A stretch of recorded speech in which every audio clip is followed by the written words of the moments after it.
preguntarle, en primer lugar, cómo son estas políticas de energías renovables y energéticas en general de la Unión Europea y cómo afectan un poco a España, vamos, cómo son estas políticas de Merkel o de Hollande con respecto a España.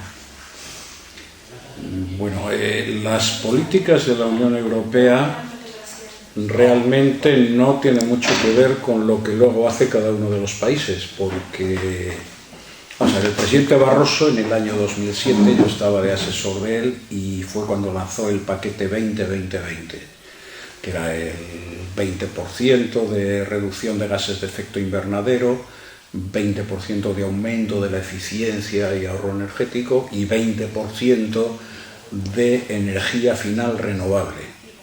Entonces, esto es políticamente correcto. Es políticamente correcto y es para combatir el cambio climático, es para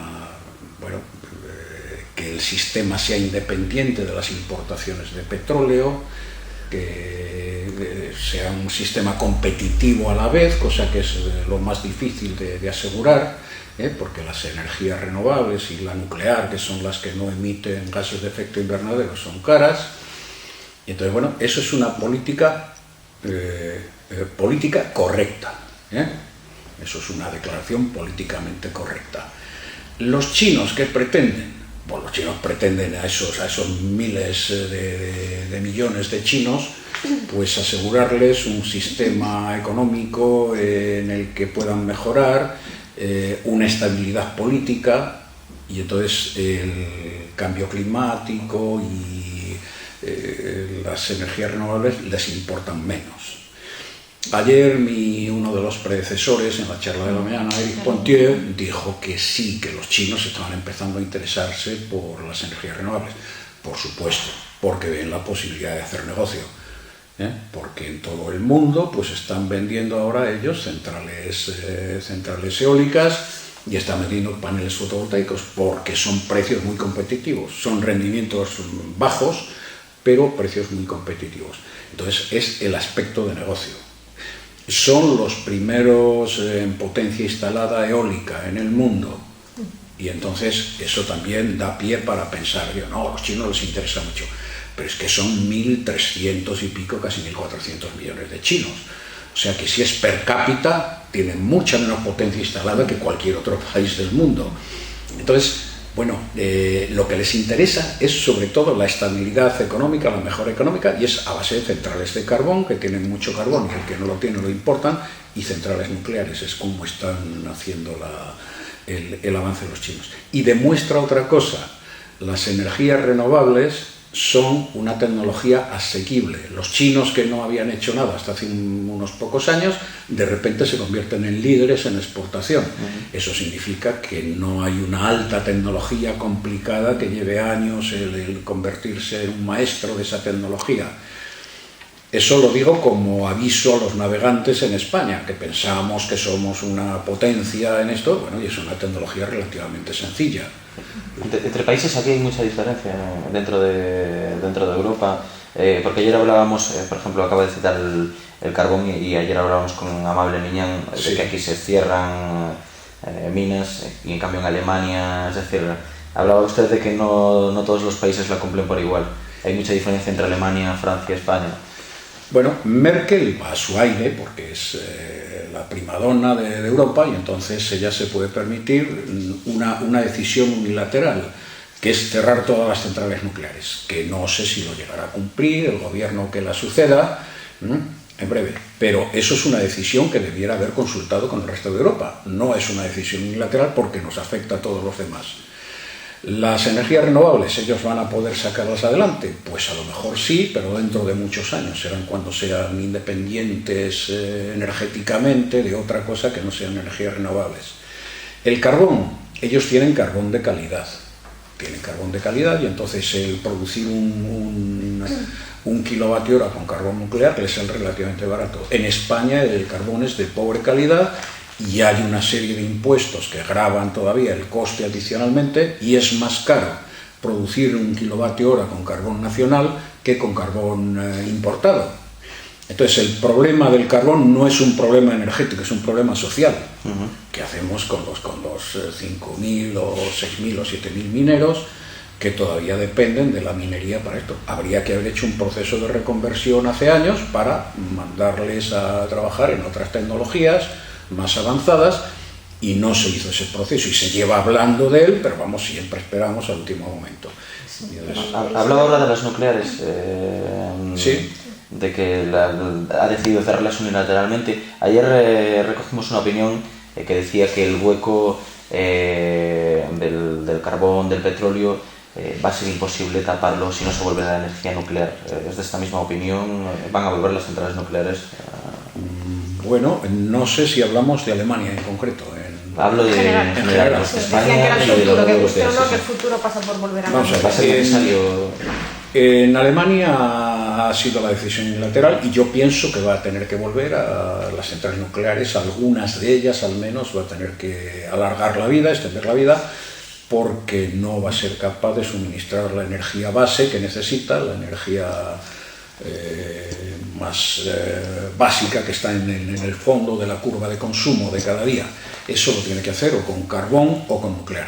El carbón, ¿qué problema tiene? Que es un combustible sucio, que contamina mucho. Entonces, las emisiones de CO2 causan el efecto invernadero, la temperatura de la Tierra se calienta. Resulta que estamos desarrollando una tecnología que es la de separación y almacenamiento de CO2, pero no estamos seguros todavía de cuándo va a estar disponible ni de cuánto va a costar. El pequeño detalle de cuánto me cuesta esto. Entonces, bueno, estamos en un momento de incertidumbre. Lo que es seguro es que vamos en una transición hacia más energía renovable, y la energía nuclear yo pienso que también va a aumentar su cuota de participación en el futuro. En Asia se están construyendo pues alrededor de 40 y tantas, 45, 46 centrales nucleares. Los chinos están construyendo pues un montón de centrales nucleares. ¿Qué problema hay con las centrales nucleares? Que son carísimas. La inversión que hay que hacer es carísima. ¿Por qué siguen teniendo tan mala fama? Bueno, siguen teniendo tan mala fama pues porque están asociadas a una bomba, a dos bombas, Hiroshima y Nagasaki. Y entonces están asociadas a un uso violento de la energía nuclear. Después, los accidentes que han ocurrido en el uso de la energía nuclear civil para uso civil en centrales nucleares realmente no son tan grandes, ni han generado víctimas como han generado otras tecnologías. Three Mile Island, hay incidentes anteriores a Three Mile Island en el año 1979, pero Three Mile Island no causó víctimas. Fue una dispersión en el río, murieron 2 o 3 peces que estaban por allí, pero en general no ha habido esto.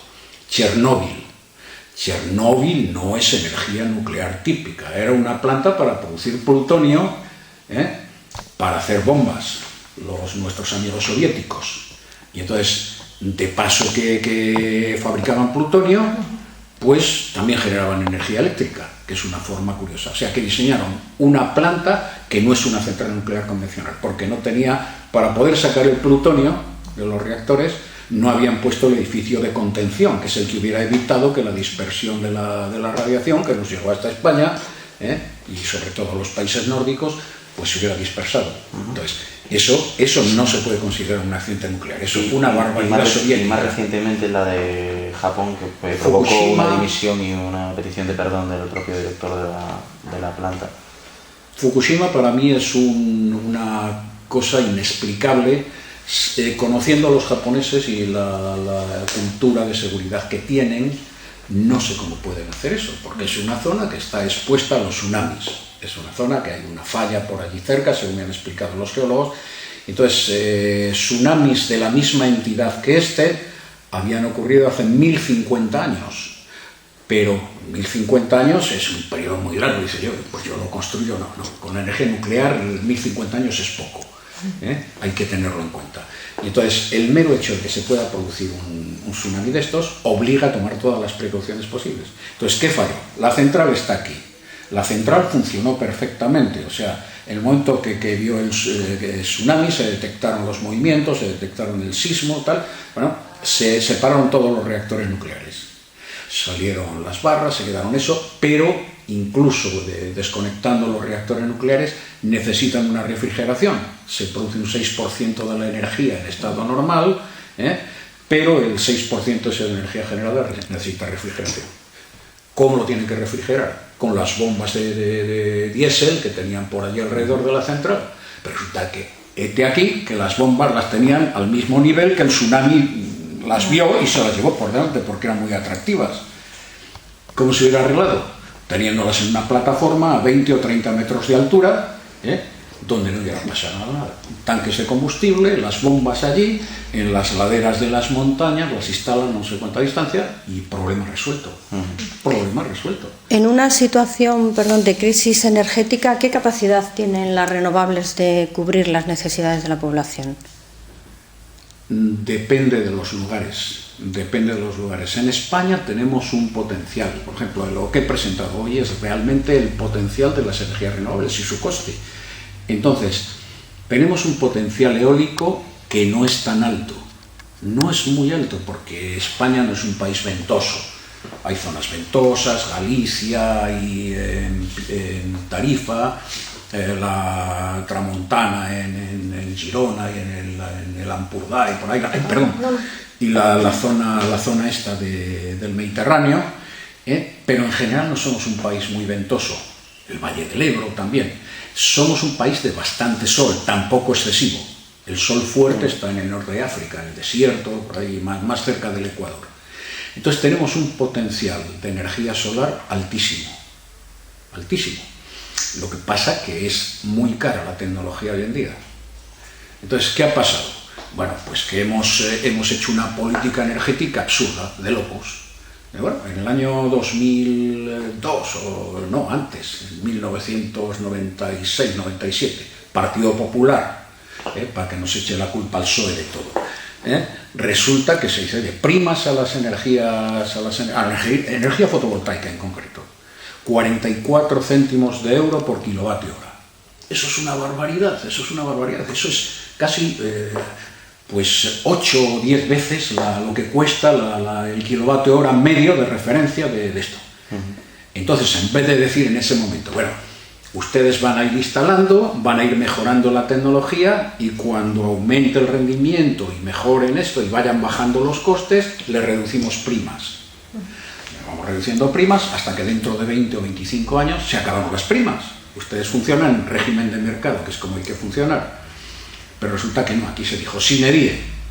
Y entonces, junto con empresarios buenos que hacían innovación, que hacían cosas, hay empresas españolas que hacían innovación, entró mucho negociante. Que iba a hacer el negocio. Oye, yo instalo unas placas fotovoltaicas chinas que son muy baratas y tal, y bueno, y me forro. Pues ese es el problema de las energías, de la energía fotovoltaica en concreto. ¿Y hay falta de energía o hay despilfarro en el consumo? Las dos cosas. Ahora mismo nos sobra potencia instalada. España está en unas condiciones, desde el punto de vista de potencia instalada, nos sobra potencia instalada, pues hasta el año 2020 no podríamos estar funcionando con la que tenemos.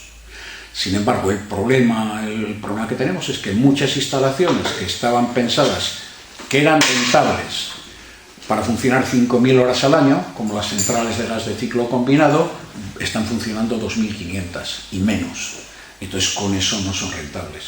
Entonces, se quejan los gasistas de que les han cambiado el paso. Bueno, cosas en contra. Es un negocio privado, si le han cambiado el paso, las pérdidas son suyas, no me las pase a mí. Y cosas a favor, es que no se debieran de haber instalado tantas energías renovables sabiendo que había 27.000 megavatios de centrales de gas de ciclo combinado. Las centrales de gas ahora dicen, bueno, como las renovables nos necesitan a nosotros cuando falla el viento, yo estoy aquí de apoyo.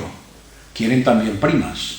Entonces, en un país en el que la prima se convierte en el modus vivendi, no puede funcionar un sistema energético. Las energías renovables son el futuro, sin duda. Estamos en un periodo de transición. Una sola, que me está librando la radio. estamos en un periodo de transición de una economía basada en combustibles fósiles y algo de nuclear a una economía en la cual las energías renovables van a ser el componente principal, con una fracción más o menos significativa de nuclear y un porcentaje de apoyo de gas. Esa es mi opinión. El periodo es de transición y lo que no podemos volvernos locos en la transición ni querer en 10, en 15 años ir a todo renovables. Tenemos que hacerlo de la forma que sea económicamente aceptable, que nos dé seguridad de suministro y que al mismo tiempo, pues eso, contribuya a reducir emisiones y, pero de una forma ordenada, que dé mucho empleo, que la tecnología que se utilice sea en la mayor medida de lo posible de fabricación nacional, y todos estos componentes hay que tenerlos en cuenta en una política energética racional, que no es la que estamos haciendo en este momento.